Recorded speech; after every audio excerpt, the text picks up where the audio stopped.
Hello students, welcome to Notebook. In this video lesson, we will study a story written by one of the former presidents of India, Zakir Hussain. The story, A Pact with the Sun, has been translated to English from the original Urdu short story, Sunshine for Amma. Let us now begin studying the story. Saida's mother had been suffering for a long time.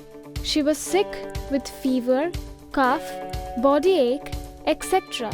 Many physicians had treated her. Initially, she would show signs of recovery.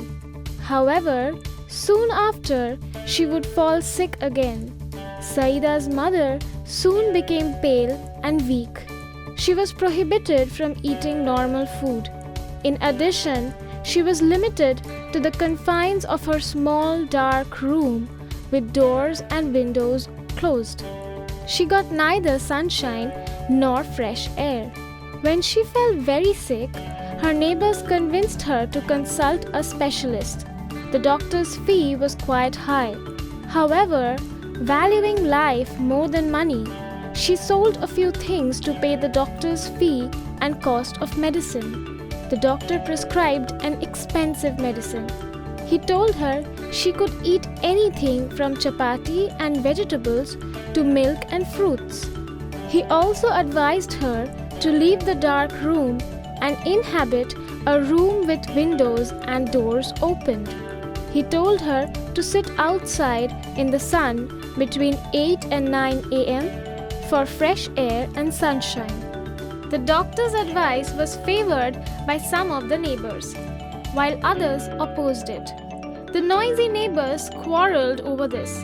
However, Saida's mother quietly decided to follow the doctor's advice. She told her neighbors that she would follow the doctor's instructions to the letter. She also asked them to move her bed to the next room and decided to sit in the sun on her charpoy for an hour daily. Unfortunately, for the next 2 days, the sky remained overcast. Dejected, Saida's mother prayed to God, asking how she would be cured if God ordered the sun to remain hidden. Saida was playing nearby and heard her mother's lament. In the afternoon, Saida came across a spot of pale sunlight and rushed to call her mother. However, those present said that it was quite chilly. There wasn't enough sunlight other than the last remaining rays on top of the family mango tree. The author observes that children have a special way of communicating with nature and God Almighty. He says that children can speak to trees, flowers, animals, the sun, the moon, and even God. However, this language is absolutely unknown to adults. The author implies here that we lose a little bit of our simplicity and stop believing in the magic and miracle of nature as we grow up. How do you think Saida experienced the miracle of nature? In her own special language, Saida spoke to the departing sun rays. She asked them to appear with lots of warmth and bright sunshine the next day.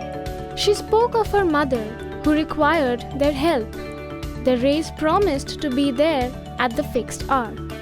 The following day, when the sun rays decorated themselves for their journey to the earth, the sun told them it was their day off. The sun remarked that the road to earth was blocked by thick and murky clouds.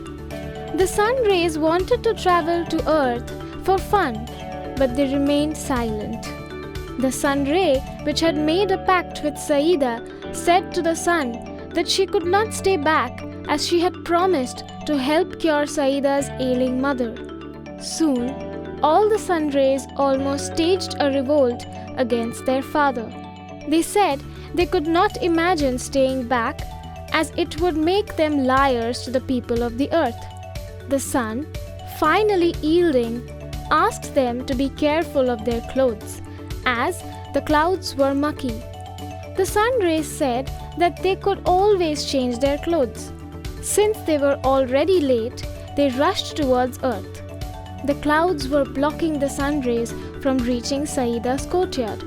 The rays produced enough heat and shot through the battalion of clouds. When Saida saw the rays, she was joyous. She shouted to her mother, asking her to come out in the sun. Saida's mother, teary-eyed and grateful, rested on the charpoy which was placed outside. She sat on the charpoy, feeling the warm sunlight on her face, hands and body. She breathed in fresh air and felt as if she was in a new world. Her face, although pale, glowed brightly in the sunlight. Saida too was bathed in sunlight. Her mother kissed her. The morning air brought with it the fragrance of flowers and the chirping of birds. Saida's mother felt better already. Saida's mother has completely recovered. However, she still follows the doctor's advice, an hour of sunlight and fresh air every day. With that, students, we come to the end of this video lesson. However, don't you forget your pact with the sun. Get an hour of sunlight and fresh air every day to live a happy and healthy life. Team Notebook wishes you a warm goodbye. See you soon.